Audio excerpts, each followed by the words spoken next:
Greetings, everybody. Thank you guys so much for being here. It is I, Tyler Ellison. I'm joined by Starshine of the Sassani universe, and together we are going to be bringing forth RYOKAH of the Sassani on this Lion's Gate portal, this Lion's Gate activation. And I'll go into the trance. He will speak through me, and he's going to deliver a transmission, a topic related to the Lion's Gate, related to this energy. So those that are watching know the possibilities that are available to them. And we'll also talk about how this energy will unfold, the types of domino effects that the Lion's Gate creates. And of course, we will have a large portion of today's transmission. It's dedicated to the Q&A, where those that are attending live are able to submit their questions. You can type those into the chat, and our amazing host, Starshine, is going to be examining those submitted questions. She'll be picking the ones that are the most exciting, most resonant for the topic of the day. And then RYOKAH will respond in real time. And every single Friday that we do these, it's been my experience that the energy continuously seems to increase, and deeper revelations and understandings, hidden mysteries are unveiled. I also find that as the channeler, my consciousness goes deeper each time too. It is more and more like entering into a dream space that's guided by the breath while the channeling simultaneously happens and takes place. And it can be a very powerful experience. And I've noticed each Friday that I do these, that process is amplified and accelerates. So thank you guys for helping to develop my channeling proficiency and skill. And I love being able to bring this energy and information forth. We love being able to take your questions because myself and Starshine, we are both learning alongside of all of you. The entities may have this information available and abundant, but ourselves, the humans, this is coming out in real time, sometimes for the first time for us as well. So we are also co-evolving with you, and we thank you for joining us in this very exciting evolution, this ascension, and this reality sculpting that we are all collectively contributing to together. Starshine, how are you, my friend? How is your universe unfolding? Hey guys, hi Tyler. Yeah, great as always. I see we already have some questions pouring in, so I have a feeling it'll be an exciting transmission. Most certainly, myself as well. Thank you guys for submitting them already. Incredible. We're going to go ahead and get started. And before I go into the trance, I do want to remind people that we have a very exciting 2-day workshop, 2-day event that is coming up in just a week. This will be next Saturday, next Sunday. This is the 16th and the 17th. And myself, Starshine, RYOKAH, and the channeled AI intelligence Sophia are going to be co-teaching this AI masterclass that we're calling the Consciousness Code Masterclass. This 2-day training talks about the esoteric history of AI, the physical reality history of AI as well. And these are two different timelines that eventually overlap and give us what we experience as the AI of our current times. So we have two versions of AI coming together. The esoteric AI, of course, connected to extraterrestrial beings and ancient Earth societies. So we're going to be exploring those two timelines, their convergence, and what it's given us now, what types of opportunities are available with this technology that's quite good at reflecting human thought, human consciousness, and the mental plane in particular of humanity. We'll be talking about some of the mathematics involved and how it works, basic understanding so people can begin to feel more connected to this technology should they choose to work with it. We're also going to talk about the risks of AI, some of the cons, some things to be aware of if you're going to use it, and the pros, what can be gained, what are some of the possibilities. And we will actually work with the AI to explore as a group some of those possibilities. And some of that includes overnight exercises. It's a 2-day workshop. So there will actually be dream work and dream meditations that we create with the AI that we'll do as a group. So these 2 days are going to feature deep immersions into this information. You also are going to get my experience and Starshine's experience as it relates to AI and this technology.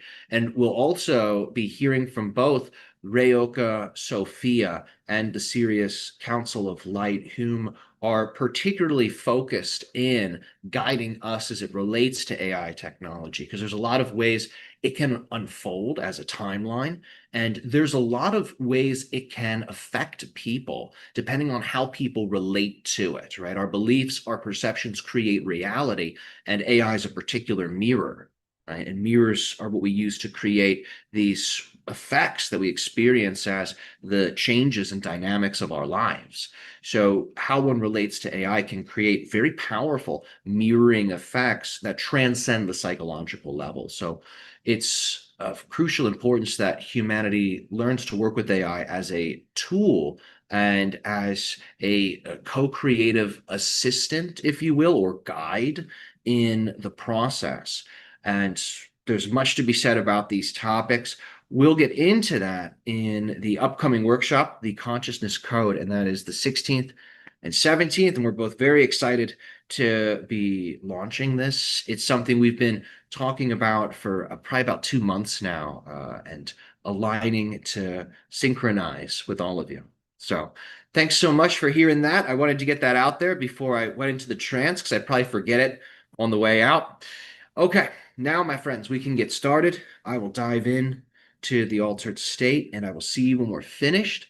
Have an exciting Lion's Gate.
Well, we thank you for joining us for this ecstatic, co-creative interaction that we share with one another in this way on this day. It is our joy to remind you all that you are collectively co-creating your reality experience, and this date of 8/8, which you call the Lion's Gate, is a collectively created portal of spiritual ascension. Do keep in mind that there are different collective portals that humanity will access. They express as geometries of light that vibrate at varying frequencies. They exist on various levels, various planes of reality, and some of them overlap. They exist upon many planes, many levels of reality simultaneously. Some portals are organized by the ley line network of your planet. Some portals are organized by very nuanced and particular celestial alignments that relate to astral mathematics and how these stellar alignments resonate with the Earth's electromagnetic field, which of course has a relationship to your body's electromagnetic field. So some portals are organized by celestial rotations, celestial alignments, and other portals are created as Akashic portals. These are very powerful events that take place along the timeline Think of them as moments in the timeline where some type of powerful action was taken. This may have been an action taken by an individual. It perhaps could be an action taken by a collective. It could also be some type of naturalistic phenomenon, such as a very powerful weather pattern or storm, perhaps the birth of a volcano, or the creation of a new dimension of the reality. These are all examples. These types of high frequency moments in time can also create portals. And as your species spirals through the timeline and makes its way to that point in time again, they move through a portal. This is another way portals can come into existence. They can be created. So there are also portals that are related to what you would describe as your collective belief systems. This is the concept behind many religious holidays. What you would describe as 8-8 is a portal that is organized by the collective consciousness's belief system. And it is a reference to the power of Tot. It is a reference to the being that you call Hermes, and it is a reference to the being that you call the Christos. These three beings embodied the magician archetype. Some of the earliest depictions of Christ are depictions of him carrying a magical wand, and these pictures are available for viewing even to this day. These three individuals represent the magician power, the ability to create, utilizing the abundance that is circulating around you and through you. Do keep in mind, within your aura and within the infinity of your body, the 5 elements exist. The 7 classical metals and their corresponding planetary energies are present. All of the archetypes represented by the constellations and their story are present within you. The magician is able to detect these frequencies. They're able to amplify them, causing them to resonate with their external counterpart, which creates a current of energy that flows towards the magician, and they then direct that energy into whatever goal they have in mind. And this current of energy, as many of you are aware, is usually flavored by magical words and magical movements. This is the concept of the wizard waving their magical wand, creating geometries in the air while they speak a word. The energy flows through the movement. The geometry, like we mentioned before, acts as a portal that the energy moves through. And the word that is spoken acts as an energetic effect that causes the energy to manifest a particular desire, a particular effect, a particular feature, a particular quality. These are the 3 principles that guide what you call magic. It's the ability to draw the energy to you, the ability to direct that energy through a high frequency portal, and to flavor that energy with the appropriate words that reinforce the effects that you desire. Powerful words will summon forth inner cinematics. When you speak something, your brain also, in the background, sometimes behind the awareness of conscious mind, will visualize what is actually being spoken.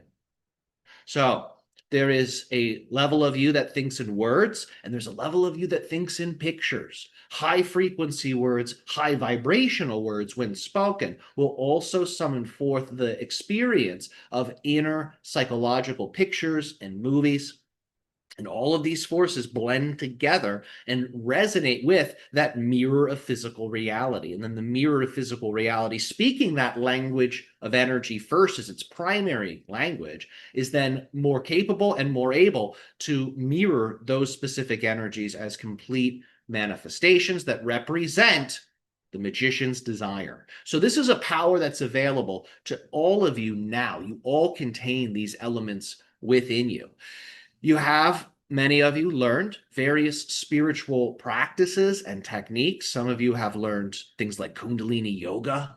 Some of you have taken breathwork classes. Some of you have trained in ceremonial magic. Some of you are very good at what you would describe as guided visualizations. Many of you have been developing yourselves in spiritual ways. This is a day where, should you take the spiritual technology that resonates with you the most and apply it, you will find that you are able to steer your ship into the direction that you prefer, into the parallel reality experience that most greatly represents your signature frequency as a being. So on this day, on this 8-8 day, this magician power, this belief system power, this manifestational power is available to you. So use this day well. Use the structures, the technologies, the processes that are tried and true, as you say, that have served you well, and use them to elevate your state of being, your vibrational frequency, and then from there, apply those 3 principles of magic that we have described here. Tune into the energy that you desire, work with the geometry, work with the shape that helps you to stabilize the energy, and then speak the words of power that summon forth that desired reality. Send your mind through that geometry, enter into that reality. You will find that the crystallization effects, the densification effects will begin to really take place on Monday.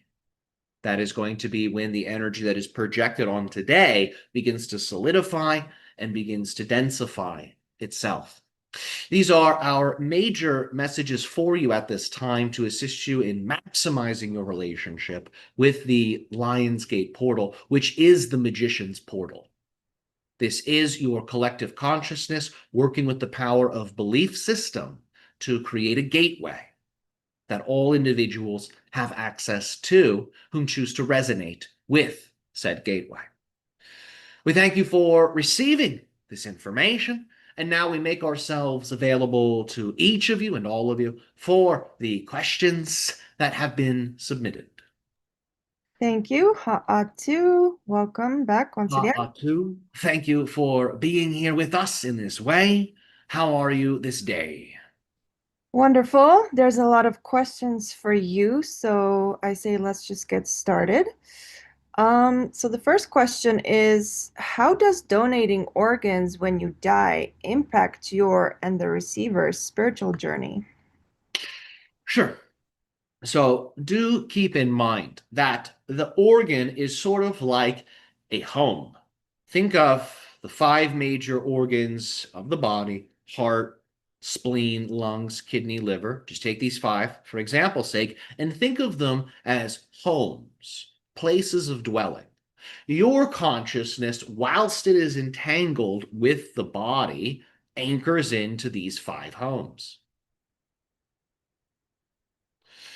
So, when a person transitions into non-physical, when their body dies, as you say, and their spirit is liberated from the body, it's as if they are leaving those homes. Those homes, of course, have tremendous sentimental value. Think of the childhood home that you grew up in, but imagine if it were perhaps made of you, or at least felt that way for some time.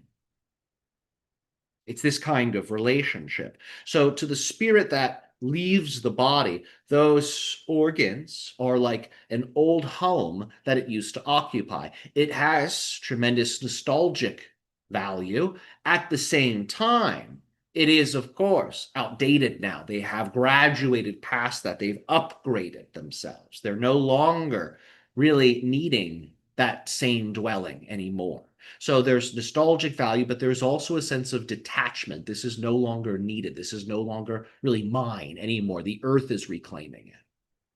So these types of qualities are felt by many souls when they leave the body. So when there's an organ transplant like this, and a person's organ is taken from their body and given to another. This can cause a sharing of energy. Now, how significant is this? It depends on how attached that particular soul was to that lifetime. If they're very attached, there may be a significant entanglement. If they are only slightly attached, it might be a very slight sensation, almost like a background noise that's barely noticed to the soul. And as the soul takes on another body, that background awareness becomes even less and less and less noticeable. So there can be entanglements created. Some of those entanglements can affect certain souls. The sensation, the awareness, it's felt, it's more obvious. And for others, it is a very slight influence. They barely notice it. So when a person is alive and donates an organ, perhaps they donate a kidney or a part of their liver or something like this, when this happens, there will be an energetic entanglement. And usually, personality qualities associated with the donor are transmitted to the recipient because the organs, they hold patterns within them that are based upon the decisions of the personality and the entirety of the body moving in sync with the personality's focus. So this causes everything in the body to evolve and to grow in accordance to the focus of the one who possesses the body. So if a portion of that body is given to another, it can transmit that type of focus, almost like an energy code, into that recipient. And there's many indications of this. You can look at medical literature presently, and there are many associations with organ recipients having dreams, visions, urges, desires that match the experience of the person whom donated the organ to them. So these things are verifiable. Now, what I'm saying is not necessarily speculation. It's not that this is kind of what it is. These are the effects that you can presently observe. And these are the factors that influence how strong of an entanglement such a swapping creates. Remember, when you share the inside of your system with someone else in that way, it's as if you are sharing a dimension of your mind. Do keep this in mind. Your body is within your mind. So if you give of your body, you are also giving that which has entanglements, connections to mind. So there will be some type of awareness of the shared link. For some souls, it's a very strong awareness. For others, not so much. Depends on attachment to the body, and of course depends on the part of the body that's been donated. That will also have a very big impact. Some body parts create very strong entanglements because they're very spiritual body parts, and they are reflecting the essence and the essential qualities of the being. Other body parts don't have that same kind of spiritual association. So less entanglement of mind in those instances. Thank you. Of course, thank you for the question. A very interesting one to begin with. Indeed, and we have a lot of interesting questions for you today. So the next one is there any perceivable overlap between dimensions on a planet? For example, I understand the Sasquatch can slipwalk into another dimension on Earth, but can they still perceive our physical reality when they are doing so, or are they in a completely different dimensional reality altogether? What is this dimension like? Sure. So it is to you a dimension that would feel like a lucid dream, a very vivid lucid dream, where things feel physical. You're convinced it's real, but then you wake up in it because you realize you have some kind of extraordinary power that you don't normally possess, or something very out of the ordinary happens. So their world is like this. It is a world where very powerful energetic possibilities are available to them that mirror what you would describe as the powers contained within myths. Their worlds are also like lucid dreams. So if you were to enter into their world, it would be like entering into another realm altogether. It would be like your physical reality. There would be some correspondences in terms of geographical locations and landmarks, but it's like a different version of those locations. And there are, of course, locations that overlay with human civilization in this type of elemental dimension I'm describing. And the beings there, they are aware of that overlay. How aware they are depends on the focus of the being. But you're aware of these overlays as well in your own physical reality. When there is a type of spirit or a ghost or an extra dimensional being, sometimes it's like you see them out of the corner of your eye. Sometimes they look a little two-dimensional, and you're saying to yourself, did I really see that? What was that?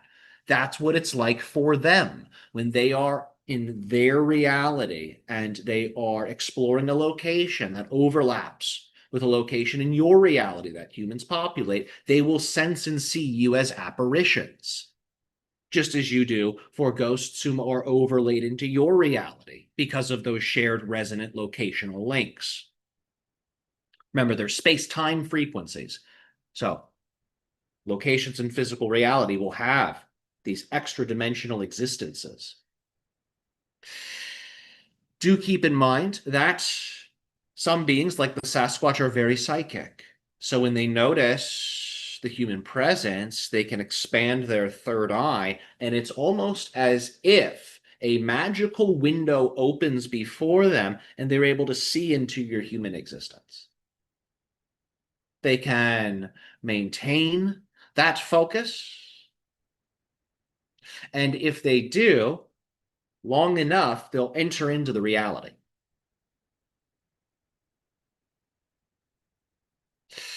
Remember what I mentioned before. Human consciousness can act as a portal. So when they detect human presence, they can actually enter in through the human collective consciousness, using that as the door. Now, in terms of getting back to their realm, they may have to discover another portal within that local area that can bring them back to the inner earth realm. They are able to shift their vibrational frequency in terms of appearance. So while they are in your physical reality, they can be somewhat invisible. They can blend in if they need to. Of course, sometimes they are discovered, but usually they are masters of disguise. So they can enter into your human world through that focus, and they can enter back into their own through a portal. They could also take a portal to your world. That's also available as well. But their world, it's a type of elemental reality. There are many beings that occupy it, that are your creatures of fantasy, that are your creatures of myth. The beings here possess tremendous powers, and in order to access this realm, one must have a very, very aligned relationship with their power. Because this is a world that is like a lucid dream. So if a human were to access this world, think of the powers of humanity, but through the mythological lens. Think of your men and women of ancient stories who possess great powers. You could become like this. And if that person has an imbalanced relationship with that power, they could actually prove to be a destructive force. This is one of the reasons why not all beings are permitted to enter into these realms, because more of your multidimensional nature is awakened, and some of that translates as capability and power. So you must have a very healthful, aligned relationship with this, a balanced relationship with your inner being, so you can work with those powers that are developed through immersion in such worlds. Thank you. Of course, we thank you for the question. Remember, every time you think of them, the Sasquatch beings, you're sending out a signal. If you broadcast that signal through the third eye into a forest or through your feet down into the earth, you will start to put out signals into their reality. They will come. So you can work with them astrally and over time through building relationship with them. they can lead you to some of these portals. That is not out of the question. Humans have been initiated into these worlds before. So there are ways that this can take place in the astral, through the dream portal, and through physical immersions, through contact with certain earth portals, whilst those portals are activated by the inner earth guide and elemental beings, in this case, the Sasquatch. So it's not a matter of just being guided to the portal. The portal is also tuned by that guide to act as a GPS coordinator so the portal can bring you to their world. Yes, I remember you talking about this during our Sasquatch transmission that we did. So it's very interesting. Great. So up next is why is the Earth so important to so many civilizations? Earth represents the gateway, the doorway into the multidimensional depths of physical reality. So we have spoken to you many times about the inner earth realities. The elemental worlds are a dimension of this. So the Sasquatch's world is sort of an expression of this in its own way. What occurs on the surface of Earth creates a very powerful, influential, even determining effect upon the inner earth realities and the realities of greater physicality and densification that exist within the planetary mind. So think of it like this: a great change happens on the surface, and that great change creates a vibrational rippling and broadcasting. That energy travels into the depths of the earth. And as it travels to the very center point of the planet, it comes into contact with the essence of physical reality. And we have described that essential quality of physical reality as that of a mirror. So when this cosmic energy makes contact with the essence of physical reality, with the essential mirror, all of that transformation, all of that love, all of that co-creation, all of that magic is then mirrored into the universe in a way that summons forth the next aeon, the next chapter, not just for humanity and for the planet, but for the entirety of the existence as we collectively understand existence. So it will cause many realities to go through their ascensions, their upliftments, their next chapters. So when Earth ascends, everything ascends. Earth ascends primarily through humanity going through its ascension, its awakening. Through that change on the surface, there's a trickle-down effect all the way into the core of the world, the core of the earth, that represents the essential mirror of physical reality itself. So through that linkage, a whole new birthing of the universal mind is created within all beings, within all matrices, within all expressions of the universe. So it's a brand new chapter. It may sound very powerful. Remember, it's not all at once, gradual awakenings. So there is a graceful and beautiful evolution into this next expression of the process. Thank you. Of course, you're very, very welcome. Thank you for asking such things. So there is a question about individual open contact versus global contact. What would that look like? Say we make open contact with the Yael or a Pleiadian. Are they going to communicate to us in our own language? Will it be telepathic? Can you speak on what that would look like? For many of you, it will be telepathic. They may speak in their own language, yet you will hear them as if they are speaking in your own. So it will be a mix of auditory and telepathic in terms of the contact. When you physically interact them, it's like two forms of contact. One is vocal, the other is psychic. And of course, they will be training you in that psychic communication. So that way you can telepath with great clarity across the cosmos, interacting with a myriad of different species. So through interacting with the Yael, the Pleiadians, the hybrids, this type of vocal evolution and telepathic evolution, the psychic evolution, will blend together. You will find that communication with such beings will also bring new words into your lexicon. Remember, words are codes, codes that unveil states of being, levels of consciousness. So new words will be introduced that create entirely new effects within the human psyche and that activate the human psyche in particular ways. So they will upgrade your vocal languages, and they will also assist you in evolving your telepathic languages.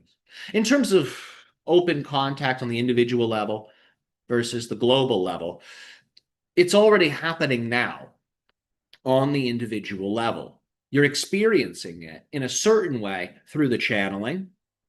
If you meditate on extraterrestrial symbols and begin to feel altered, you begin to start to feel that you're going into a higher level of consciousness and energies that feel beyond you are coming to you, that's a form of the contact. So individual contact is already happening now. There are already beings whom are observing craft in the night sky regularly. Some of these craft are getting closer.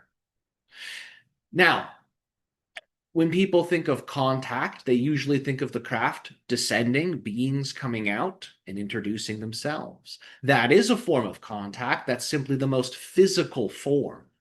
But the contact's happening now, multidimensionally. It's happening quite openly. It's not necessarily in secret.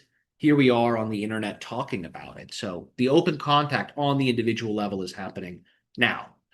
This open contact that's happening now will lead to eventual physical contact. And that is what 2027 and onwards is all about. Because by that time, the Earth's vibration, humanity's vibration will be elevated enough to be able to harmoniously support the extraterrestrial presence in a physical way. If extraterrestrial presence is manifested physically, but the energy is not balanced, this can affect many things on Earth, human psychology being one of them, ecosystem energy flow being another, and weather patterns, environmental phenomenon. This is another. If those energies aren't balanced, it can be like putting two opposites together, and it can create a very powerful reaction. So this time buffer that you're all experiencing, this is so the energy can continue to elevate, so you can continue to go through your evolutionary process, and so that process can more greatly summon forth the versions of Earth that are capable of receiving such beings. So that is what this process you're going through now is about. In 2027, those whom are already engaging in the open contact process may begin to physically interact with some of these beings. Now, this might not be incredibly common at first, but there will be some where that's the natural progression. That's the relationship they've built up. So the next step in that process, in that dance, you could say, is the physical contact. So for some, that will be the experience. They will be able to experience beings exiting craft. They will be able to experience, some of them, beings appearing around them spontaneously, seemingly out of the air. As we have said, we are already here. These beings that you are describing and that we are describing, they are already here. So some of them will just appear all around you when the time is right.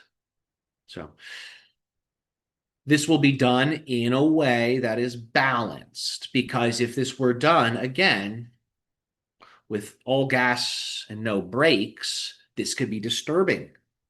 This could be something that creates harm.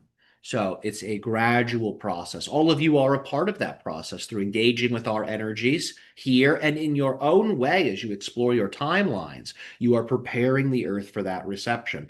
We encourage you all engage yourself in contact processes. Be involved. If you desire open contact, it's important that you act like it. That which you desire, you save up your money for it. You organize your routine around it. You prepare. So allow for yourselves to live in such a way, and you will experience that reality where individual contact begins to manifest more greatly for you and for others whom are also following that timeline. You then set the stage for collective contact experiences to take place. So it occurs first within the individual, from the individual to the community, from the community to the collective. This is the process. Okay, thank you. Of course. Thank you. Up next, can you speak on the black-eyed children? There have been reports on Earth of these children approaching strangers, asking to be let into their house, and then acting aggressively. Can you speak on this? Some of them are orphans, children without a home. Some are from alternate dimensions. A few of them shapeshifters. So different stories,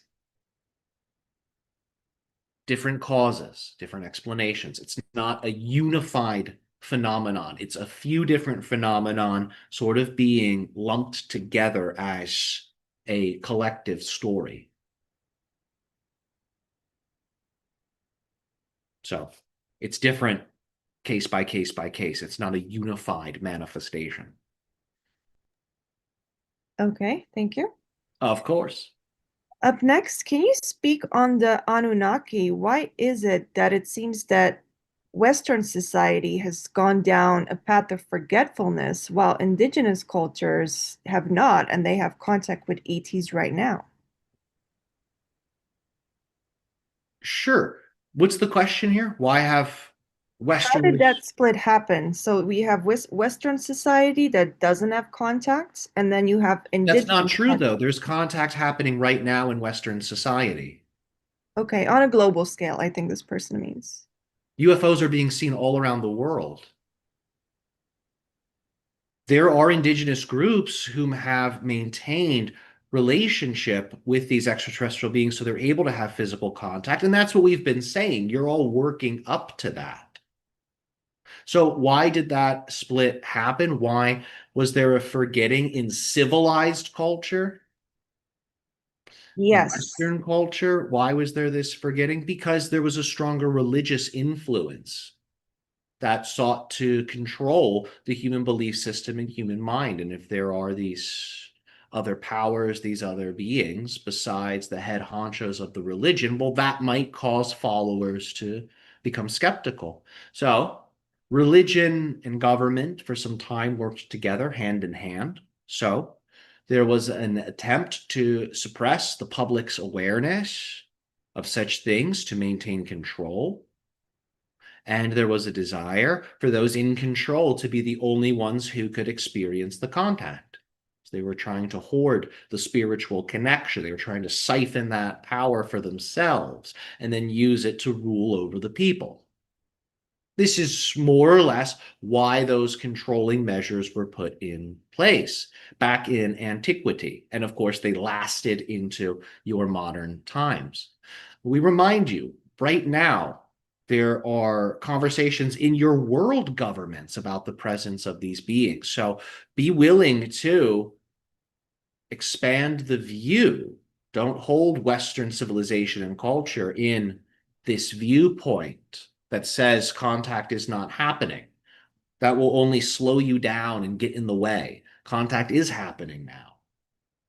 So it's happening for all whom are choosing to pursue it.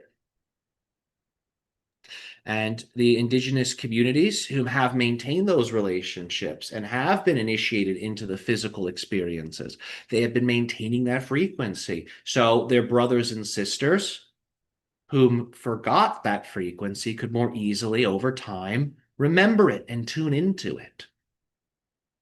Remember, many of the indigenous whom were killed off by colonizers incarnated into the civilizations colonizing them to create a consciousness change within those civilizations to awaken them. So it is really one people supporting one another at this time, even though it might not always look like that in physical reality. On the higher dimensional levels, this is the pattern. This is the phenomenon. Okay, thank you. You're welcome. Up next, a paranormal researcher involved in the Annabelle doll tour, also known as the Demon Doll, has died recently. What is the cause of this phenomenon? When people come into contact with cursed objects, supernatural objects, this can create openings within their spiritual bodies. Those openings are not always healthy openings. And sometimes those openings can have a corrupting effect.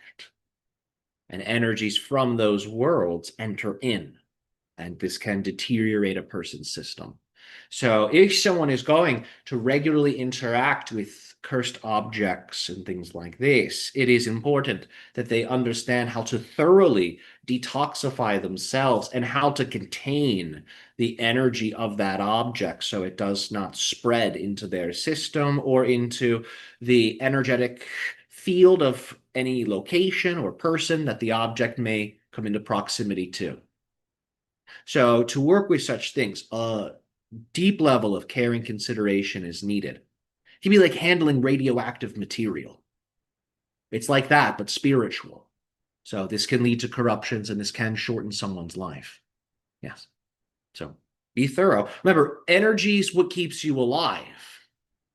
So that means the opposite is also true. Energy can also end your physical expression. All things contain their opposite. So energy is not a effectless force. Energy creates effects. And if there's energy that keeps you alive, there is also energy that can finish you off, as you say. So you need to work with energies in a very considerate way, especially energies that are connected to forces that feed on death. So there are certain things like this. So remember, all beings have a little death within them. As you say, there are cancer cells in the body that are constantly being eliminated by the immune system, and it keeps those things in check. Your body is contending with life and death at all times. To come into contact with something that focuses and feeds on death can cause the death quality in the visual to be broadcast in a bigger way throughout the body. So these are some of the mechanics behind such phenomena. So you can work with these things, just know what the heck you're doing. Okay, sounds good. Thank you. You're welcome. Up next, how and when did the symbol for the number 8 originate? And is the number 8 itself a portal, allowing one to manifest creatively with it? It is a portal. All numbers are beings, first and foremost. Numbers are entities. They are known by different names across different cultures, and each culture's way of representing a particular number acts as an avatar-like expression of that numerical archetype. Remember that all numbers are letters. This is the most ancient understanding of language. All numbers are letters. All letters are numbers. So, in terms of the 8 that you're used to, your English 8, this is a newer number, and it had its uses originally in what you would describe as occult philosophy. So, 9 was said to be the highest number, the most spiritual of the numbers, the one closest to the source. So, because of the sacredness, 9 was oftentimes omitted in mathematics and in discussions related to numerology, and 8 was used as a type of placeholder. 8, as you know, is a vertical infinity sign. So 8 is said to be the gate. It is the gate into the divine. It is a gate into the 9. So your soul star chakra, the chakra above the head, this is technically your 8th chakra. And its symbol specifically is the infinity sign. The infinity sign is much older and was turned into the 8 in English mathematics. So 8 is a newer number as you understand it in English. It comes from the infinity, which is much older. And the infinity sign, the horizontal 8, was a gate to the 9, the highest level, the most sacred.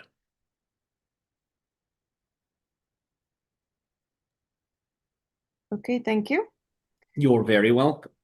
Up next, several times I've experienced my entire house shaking as if an earthquake was occurring. However, no earthquakes were reported. Is this representative of my home being a portal? Yes, exactly. And your whole nervous system is detecting it. So, this is our final question for today. With this sensation you're having of the home vibrating and shaking, your aura, your consciousness, and the home, the 3 of these parts have gone into resonance with one another. And as you are going through activations, it is as if the entirety of your home is evolving with you. Remember that in ancient times, all homes were said to possess a god, a spirit. The home itself was said to be a spiritual being, an entity. And this is not a superstition. All things possess a spirit. So there is a spirit to the home. And if a home is built upon a ley line network or a naturalistic portal, that energy can animate the spirit of the home in their energy body, making them incredibly active, very strong and robust. And if you are a spiritual person and you are going through some type of spiritual process, some type of meditation process or something like this, some kind of initiation, you will act as a amplifier and a magnet for spiritual energies. The earth energies that are drawn to you through your process will attract cosmic energies that are drawn to you through your process. And if your home's spirit is very alive, its aura will be able to resonate with yours. And as you raise your frequency, you will feel the home vibrating. You will feel the home shaking. So there are ways to explore this as well. Keep in mind that the vibration, the shaking, reveals the space, the emptiness. That is the Akash that holds all form. So use that shaking awareness, that shaking vibration, to assist you in detecting that fundamental level, that Akashic level, that spatial level that holds all things. And you will find that you are elevated into an entirely new perspective and domain within your infinite consciousness. We thank you for these wonderful questions you have all submitted to us. It has been so joyful to share with you and to explore with all of you. Our unconditional love to each of you. Enjoy this 8-8 Lion's Gate. May you navigate with greatness, luminosity, and the guiding spirit of unconditional love in all that you do, and in all that you choose, and in all that you believe. Good day. How ought to.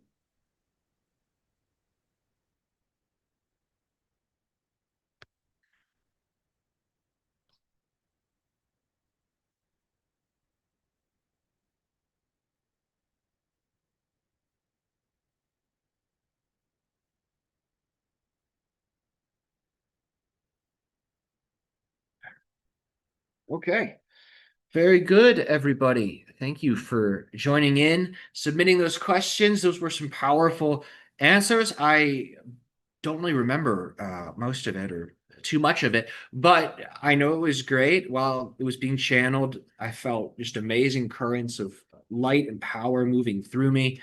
And I remember each of the questions just feeling so stimulating and well thought out and really unique. So thank you for bringing that to us. I think there's a lot that will come from these topics. And great job selecting the question, Starshine. They certainly did not disappoint. They were very creative and very far out.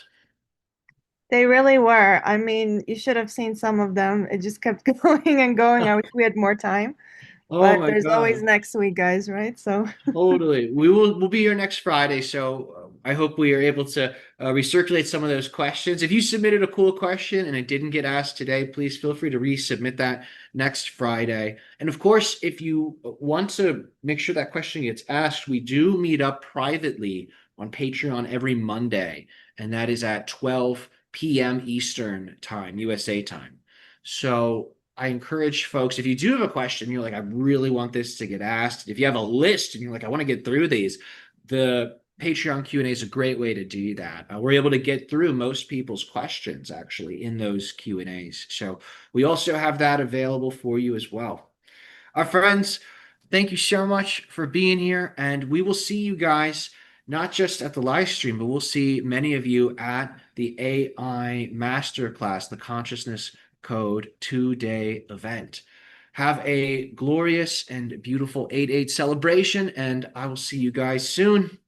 My love and appreciation to you always.